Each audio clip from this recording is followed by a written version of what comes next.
विद्यार्थ्यांनो नमस्कार. 9th standard मॅथ्समधील आपण शिकतोय 7th chapter that is statistics practice set 7.5. Okay, बघा यामध्ये आपण आतापर्यंत 9 क्वेश्चन्स झाले होते आपले. 10th क्वेश्चन आपण स्टार्ट करतोय. The mean of 5 observation is 50. ठीक आहे, 9 क्वेश्चन्स तुमचे झालेत. तुम्हाला मीनचा फॉर्म्युला कळालेला आहे. डायरेक्टली आपण स्टार्ट करतोय question number 10. The mean of 5 observation is 50. One of the observation was removed from the data. म्हणजे 5 संख्यांचा मीन हा 50 आहे. त्यातला एक संख्या आपण रिमूव्ह करतोय. Now the mean become 45. Then find that observation which was removed. बघा, मी जास्त विचार न करता फक्त तुम्हाला प्रश्न समजावून सांगतोय की 5 संख्यांचा मीन 50 होता. त्यातली एक संख्या काढल्यानंतर त्याचा मीन होतोय 45. तर जी संख्या आपण रिमूव्ह केली, बाहेर काढली, ती संख्या आपल्याला शोधायची आहे. ओके, मग बघा मी डायरेक्टली फॉर्म्युला यूज करणार आणि स्टार्ट करतोय. फॉर्म्युला आपला असा आहे, mean is equals to sum of all observations. पण आता इथे किती ऑब्झर्वेशन्स आहेत? 5. Mean of 5 observation. मग इथे लिहितोय मी mean is equals to sum of 5 observations upon number of observation. मग टोटल नंबर ऑफ ऑब्झर्वेशन्स किती आहेत? 5. Total number of observations. ठीक आहे, हा ॲक्च्युली आपला फॉर्म्युला आहे, बरोबर. मग मी काय करणार, त्या फॉर्म्युलामध्ये व्हॅल्यू ठेवणार. Mean of 5 observation is 50. That means इथे काय येईल? 50. सम ऑफ 5 ऑब्झर्वेशन तो आपल्याला शोधावा लागेल. Sum of 5 observations upon total number of observations. How many observations? 5. 5 संख्यांची बेरीज केली तर मग 5 ऑब्झर्वेशनने त्याला डिवाइड होईल, बरोबर. 5 इथे मल्टिप्लाय आहे, तो इकडे आल्यावर मल्टिप्लाय होईल. ठीक आहे, इथे डिवाइड आहे, इथे आल्यावर मल्टिप्लाय होईल. मला मिळेल sum of 5 observation sum of 5 observations is equals to 50 into 5. That means 250. बरोबर. मग आता मला 5 संख्यांची बेरीज मिळाली. त्या 5 संख्यांची ॲडिशन आहे 250. ओके, आता प्रश्न काय सांगितलाय माहिती आहे? One of the observation was removed. आता त्या 5 संख्यांपैकी एक संख्या जर बाहेर काढली, ठीक आहे, मग आपल्याकडे राहिल्या किती संख्या सांगा? तर आपल्याकडे राहिल्यात संख्या 4, बरोबर. One of the observation was removed. मग वन ऑब्झर्वेशन जर रिमूव्ह केलं तर आपल्याकडे संख्या किती राहतील? 4. मग त्याचा मीन दिला आहे. आता काय होणार मग? मीन ऑफ 5 ऑब्झर्वेशन बिकम 45. मग इकडे मी लिहितोय मीन इज इक्वल्स टू, बघा एक ऑब्झर्वेशन काढून टाकलंय. मग आता संख्या किती राहतील? 4. Mean is equals to sum of 4 observations upon 4 होईल. का? कारण 4 संख्यांची बेरीज केली तर 4ने डिवाइड होईल. टोटल नंबर ऑफ ऑब्झर्वेशन्स, त्याचा मीन आपल्याला दिलेला आहे. त्याचा मीन किती दिलाय बघा. Mean of 4 observation become 45. म्हणजे एक ऑब्झर्वेशन काढलं तर राहिले किती? 4. 4चा मीन आहे 45. इथे मी लिहितोय सम ऑफ दॅट 4 ऑब्झर्वेशन्स अपॉन 4. 4 इथे डिवाइड आहे, इकडे गेल्यावर तो मल्टिप्लाय होईल आणि मला मिळेल sum of 4 observations is equals to 45 into 4. किती येतोय बघा? 4 5 जा 20, कॅरी ओव्हर 2, 4 4 जा 16 प्लस 2 दॅट इज 18. म्हणजे मला आता मिळाली आहे सम ऑफ 4 ऑब्झर्वेशन. म्हणजे मला आता 4 संख्यांची जी टोटल होती ना, बेरीज होती ना, ती मिळाली 180. 5 संख्या जर घेतल्या तर त्यांची बेरीज येते 250 आणि 4 संख्या घेतल्या तर त्यांची बेरीज येते, सम येते 180. Then what is that 5th number? ती जी संख्या आपण बाहेर काढली ती किती असेल? तर ती आता डायरेक्टली आपल्याला मिळणार आहे. देअरफोर काय मिळणार बघा? Therefore the observation The observation which was removed is equals to 250 minus 180 and that is a 70. ठीक आहे, म्हणजे ती बाहेर काढलेली जी संख्या असेल ना ती किती होती, 70 होती. ठीक आहे, म्हणजे हा क्वेश्चन तुम्हाला सगळ्यांना कळाला आहे. हा क्वेश्चन कळाला असेल तर पुढे जाऊ आपण. चला क्वेश्चन नंबर 11 कडे. सगळ्यांना हा प्रश्न कळाला असेल. क्वेश्चन नंबर 11 कडे मी जातोय. आता ही सगळे जवळजवळ आता 10 प्रश्न झालेत, म्हणजे तुम्हाला आता ही सगळी गणितं समजलेली आहेत. ठीक आहे, क्वेश्चन नंबर 11 कडे जाऊ आपण. चला बघा. There are 40 students in the class. बघा क्वेश्चन नंबर काय आहे. There are 40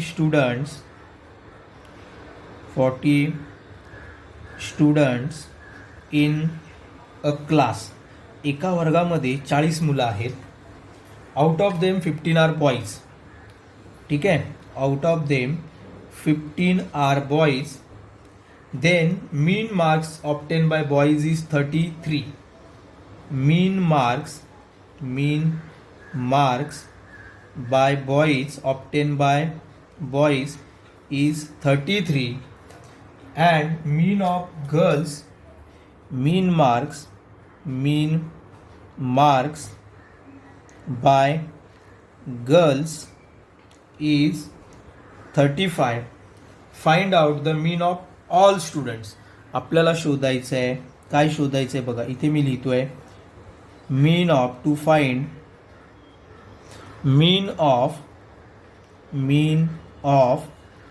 all students. ठीक आहे, बघा प्रश्न तुम्हाला सगळ्यांना कळालेला आहे. There are 40 students in the class. ठीक आहे, एका वर्गामध्ये 40 मुलं आहेत. Out of them 15 are boys. जर 15 बॉईज असतील तर गर्ल्स किती असणार आहेत. Girls, number of girls is equals to 40 minus 15 and that is equals to 25. बरोबर, म्हणजे गर्ल्स किती होत्या, मुली किती होत्या, 25 गर्ल्स आहेत. हे तरी कळाले. पहिला पॉईंट बघा. There are 40 students out of 15 are boys. That means girls are 40 minus 15, म्हणजेच मुली किती आहेत, 25 आहेत. ठीक आहे, हा प्रश्न राहू द्या. आता पुढे बघा. Mean of boys is 33 means how many boys, 15 boys. म्हणजे मी इथे डायरेक्टली कसं सुरुवात करणार बघा. मी इथे सुरुवात करणार mean is equals to sum of 15 boys marks किंवा sum of the marks of 15 boys upon, इथे किती करणार, 15 मुलांच्या मार्कांची बेरीज अपॉन 15, कारण 15च मुलांची मार्कांची बेरीज करतोय. ओके, त्याचा मीन दिलाय आपल्याला बघा. Mean of marks by boys is 33, म्हणजे इथे मी लिहिणार 33.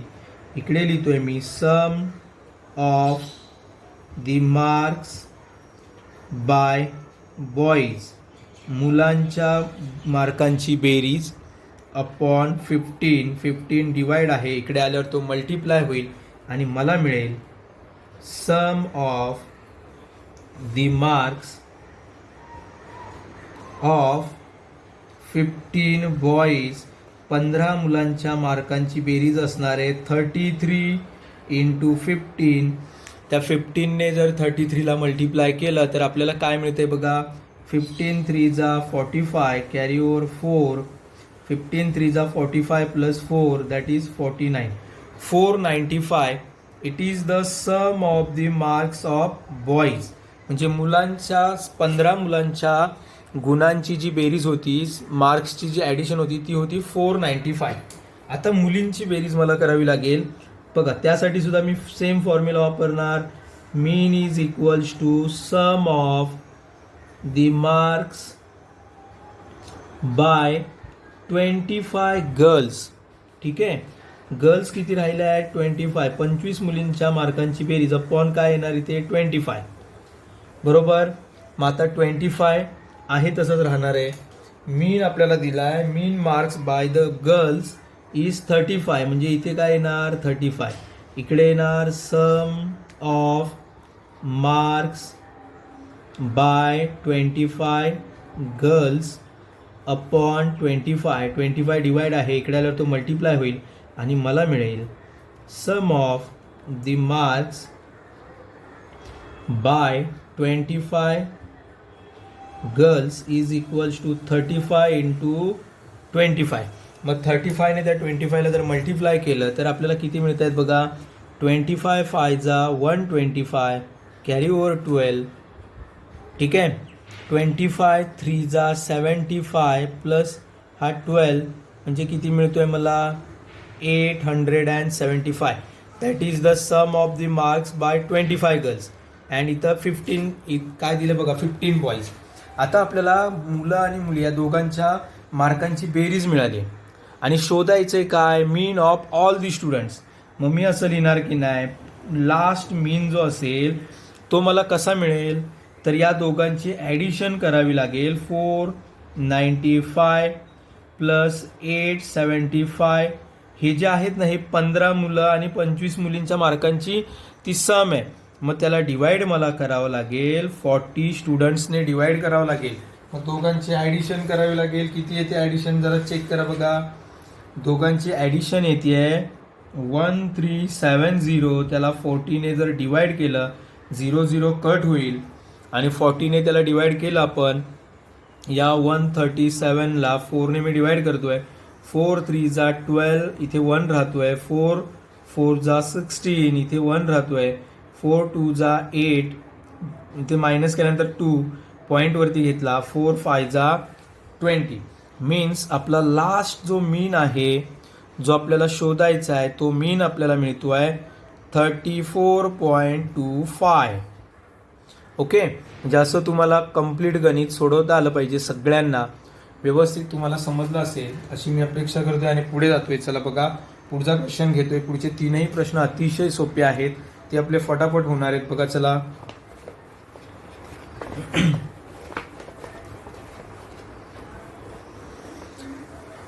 Question number 12. weight of 10 students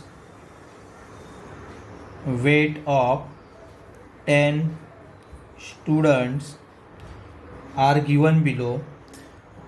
10 मुलांचं वजन आपल्याला दिलं आहे 40 kg, 35 kg, 42 kg, 43 kg, 37 kg, 35 kg, 37 kg, 37 kg, 42 kg and 37 kg.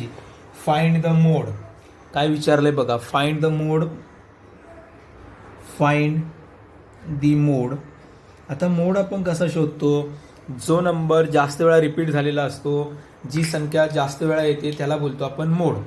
ठीक आहे. The number the observation which is repeated maximum time किंवा the observation having maximum frequency. मग बघा 37 1 2 3 4 टाइम्स आलाय.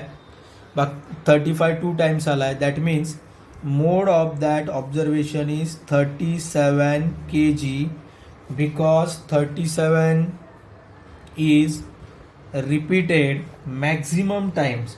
ठीक आहे. रिपीटेड मॅक्झिमम टाइम्स किंवा frequency of that 37 is 4 and which is more than any numbers. Okay. म्हणजे हा प्रश्न तुम्हाला कळाला आहे. मी पुढे क्वेश्चन नंबर 13 मध्ये जातो आहे. तोही तुम्हाला सगळ्यांना कळणार आहे. फटाफट चला बघा. इथे का एक टेबल त्यांनी दिला आहे नंबर ऑफ सिबलिंग्स.